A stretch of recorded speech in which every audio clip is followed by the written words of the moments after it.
A passion for exploring the wild side earned us our nickname, the Shark Brothers. And of all the places we've been around the world, there's only one we proudly call home, Southwest Florida. And right here in our backyard, we're fortunate to have the state's premier ecotourism destination. In this series, we'll explore all the good nature found here on Adventure and Wildlife.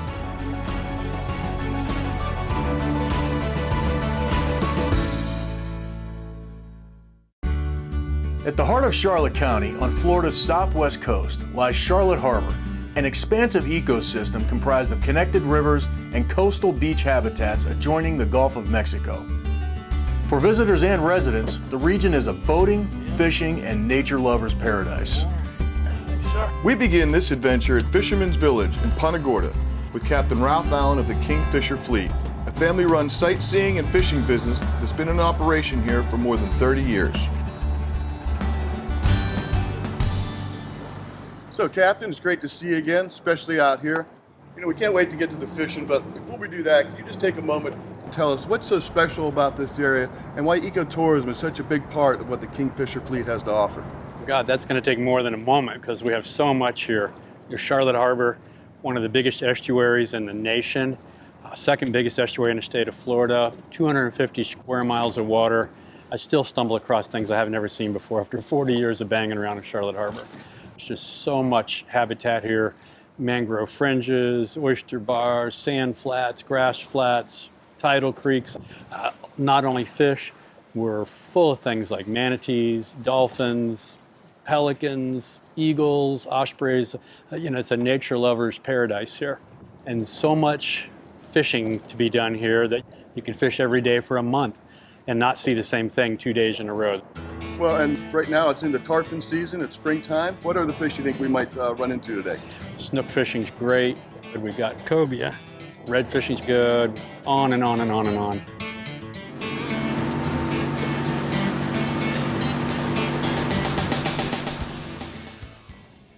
See if he'll hit it again. There he is. I got him. Got a nice cobia on here. He came right by with some spotted eagle rays. So, Captain, you got us all rigged up. Lines weren't in the water for more than a couple of minutes. We were targeting tarpon today, but we had a cobia, which is a fine sport and food fish, that picked up one of the jigs you had on there. These fish are here pretty much year-round, right? Well, that's interesting. We have a few here in Charlotte Harbor year-round. The primary fishery for them inside the estuary is summer months, like now, spring, summer. But we have an offshore fishery for them in the winter. We catch them out in the Gulf. We get migrators that come down from the northern Gulf, and we see them all through the winter off and on offshore. You know, it's just an incredible fishery, and I'm sorry I got to change sides on you here. But that's a perfect size for some culinary research as well. Yeah, you know, speaking of size, let's talk about that, because size does matter when it comes to fishing. We've got a regulated fishery here as far as slot sizes and things like that you need to be mindful of, right? A lot of our fish stocks are in really good shape, and that's largely due to some well-considered and enforced regulations put in place by the state of Florida on a lot of fish that we have. For example, the fish that we're fighting here, this cobia, he's legal to keep if we decided we wanted to, but his harvest is controlled also with a 33-inch size limit to the fork of the tail. So that's a minimum? That's a minimum size limit, and that equates to about a 12-pound fish, more or less, just to be a keeper. You're going to catch a 10-pound cobia, which a lot of people think is a great fish, but he's undersized, he's going back. So right now we've got a good problem on our hands. We have a wonderful problem. We've got a really nice cobia on the line here on light tackle. We got tarpon rolling all around us. I'll take that rod, Captain, so you can lead the fish. Yeah, every time you think they're tired, they'll take another run on you. I'm telling you, the cobia just don't quit. They just keep that throbbing, throbbing, throbbing going. 100 years or so ago, this place attracted people like Teddy Roosevelt, Zane Grey, and Ernest Hemingway, right? Well, the tarpon started the sport fishery in Charlotte Harbor and all of Southwest Florida. I mean, 100, 150 years ago, when people were first discovering the notion that you could come here and recreational fish, tarpon was about the only fish anybody would even think about. All the other popular inshore fish that we target now, the snook, the redfish, the snappers, the sharks, everything else, all kind of fell in after people realized they were here. They saw these other fish and tried targeting them, and now we probably have more people that come here for the non-tarpon species than we do that come here just for tarpon fishing. And no AC back in those days, I take it. Not only no AC, no mosquito spray either. So those two things right there meant you had to be pretty tough and pretty dedicated to fish this area 150 years ago. This fish is about ready, guys. We're gonna try to get him to this side. This may be the end of it. Well, this fish would be a keeper if we wanted to, but we've all agreed we're gonna release it to fight another day. Well, right now this Kobe's calling the shots. Captain had him for a while. Oh, he popped it. He got off. Well, as they say, it's what they call fishing, not catching. And so this estuary in Charlotte Harbor is fed by 3 freshwater rivers, and there's a lot of lakes around here. So what kind of opportunities is there, and what kind of species might you get into for some freshwater fishing? Well, it gets overlooked because of the spectacular saltwater fishery, but we have one of the world's best largemouth bass fisheries in Florida. Heck, they export Florida strain largemouths all around the country to try and give other people the size and growth rates of fish that we have in Florida. And it's a year-round fishery for bass and other freshwater fish, including crappie, which down here they call speckled perch or specks, Right. bluegills, red ear sunfish, which are called shell crackers, and a number of other panfish. Hey guys, fish on. All right, we got a fish on here. And then that's a terrible thing, you know, we're trying to talk about fishing, we get interrupted by a fish. By fishing, you know, come on. How cool is Let me that? take that, Sean? Yeah, thanks. You got a cute little bonnet head, not a large animal. No, they don't grow very big. I'll leader him up for you. This would be a good eater if we were going to keep the little feller. We're not going to keep him, so it's his lucky day. Some people call him shovel nose because of the spade-shaped head they have with eyes out on each end, give them better binocular vision, reportedly. See the pronounced lateral line as well going down the side there. And like all sharks, he's got the sandpaper thing. Real smooth this way, rough that way. Yep, those are dermal Smooth rough. denticles. They're made up of thousands of little teeth, pretty much. Pretty much the same thing as little tiny teeth. That's a male, the little claspers going here. We're gonna let this feller go. This guy's going. It's never a dull moment with Captain Ralph, and we always have a blast. As much as we wanted to keep on fishing, it was time to head in and explore some of the area's inshore habitats and wildlife. This vast ecosystem is fueled by millions of gallons of salt and fresh water flowing in and out of the harbor on daily tides generated by the Gulf of Mexico and 3 connected rivers, the Mayaca, Peace, and Caloosahatchee. In this Conservation Spotlight segment, Betty Stogler from the Florida Sea Grant Marine Extension Program in Charlotte County shares some of the reasons why this coastal region is so unique. Charlotte Harbor is designated as an aquatic preserve, and that aquatic preserve status means that it is a special estuary. It's of important significance, and it receives additional protection measures. Charlotte Harbor is really unique in that it has so much mangrove. Most of our shoreline is in permanent preservation, and when you're out on a boat and you look around, you don't see high rises. What you see are the mangrove fringes, and not only is that aesthetically beautiful, but it also provides a lot of ecological and human functions. They're nursery grounds, so they support a lot of our recreationally and commercially important fish and invertebrate species, at least in some portion of their life. It also provides a lot of canopy for our nesting birds. But then as citizens, as homeowners, as residents, as visitors, we're also very fortunate because the mangroves provide a lot of storm surge protection for us. Mangroves are really interesting plants. There's 50 species worldwide. We have 3 of them in Florida. Your general sequence of mangroves is red mangroves closest to the water, followed by black mangroves inshore, followed by white mangroves closest to the uplands. They're specially adapted to being in coastal environments. They don't need salt water, but because they can live in salt water, they have this unique niche where they can be in an area that no other plant can be in. So this is a propagule of a red mangrove.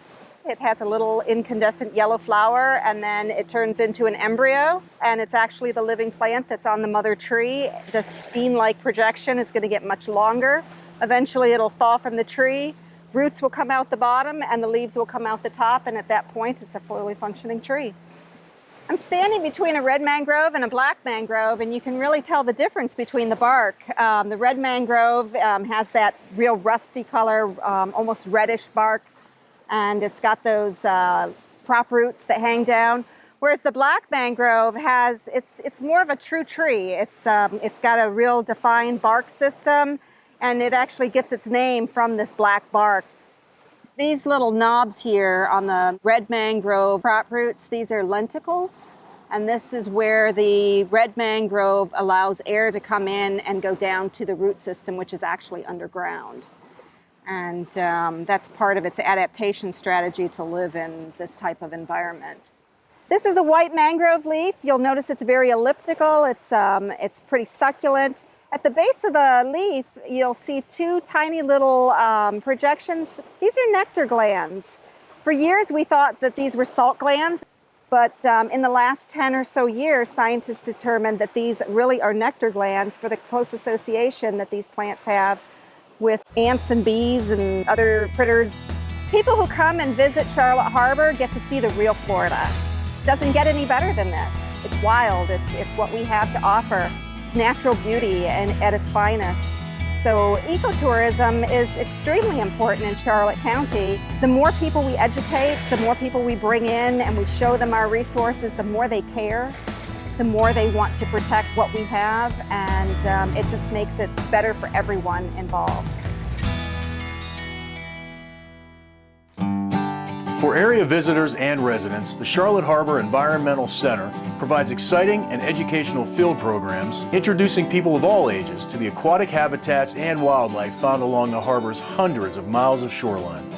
Chris Salmonson, a naturalist with the center, is our guide for today's tour at Ponce de Leon Park in Punta Gorda. Charlotte Harbor is the second largest estuary in the state. So does anybody know what an estuary is? It's where saltwater and freshwater mix. So we like to describe it as where the rivers meet the sea.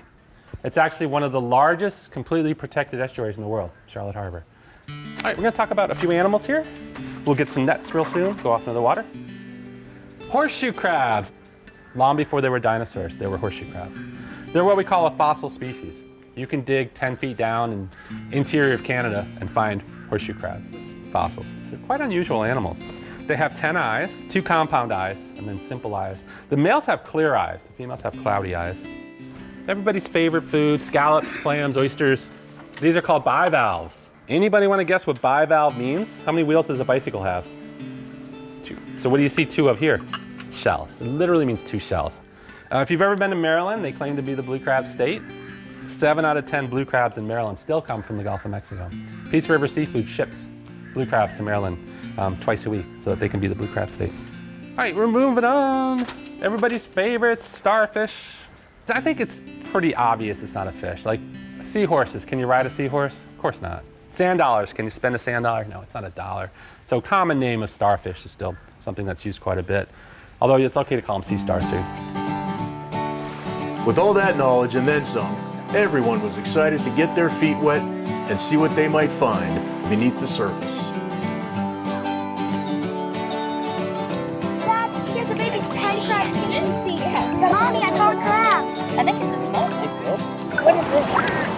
Mackerel kitty cat. Oh, yeah. Angelina, look. Look, there he goes. Look, see that? Boop. Isn't that cool? I got a fish. Come see the little baby marshmallow guy. Southern puffer. They get pretty big though, right? Yeah. We caught some cool stuff. I actually now I have Skillet fish. from the crab. Some baby blue crabs. In probably 20 minutes, we caught, I don't know how many different species, but there's a bunch of them in there. Mostly juveniles, because that's what we find in the seagrass beds. Wow, it does look like a snake, and it's got a little seahorse head. And it has barnacles on it. Spent too long in one place. Those hurricanes don't like that. Yeah, you can tell they're not made to walk on land. They do pretty good in the water. A hog choker and a tonguefish. See the little flounder? It's amazing the places we were able to go and all the things we could do, learn, and share during just one day around the Charlotte Harbor Gulf Island coast. And we barely scratched the surface. One thing's for sure, these adventures remind us of just how important it is that we continue taking care of our priceless natural resources, not only for ourselves and today, but for our kids and their tomorrow.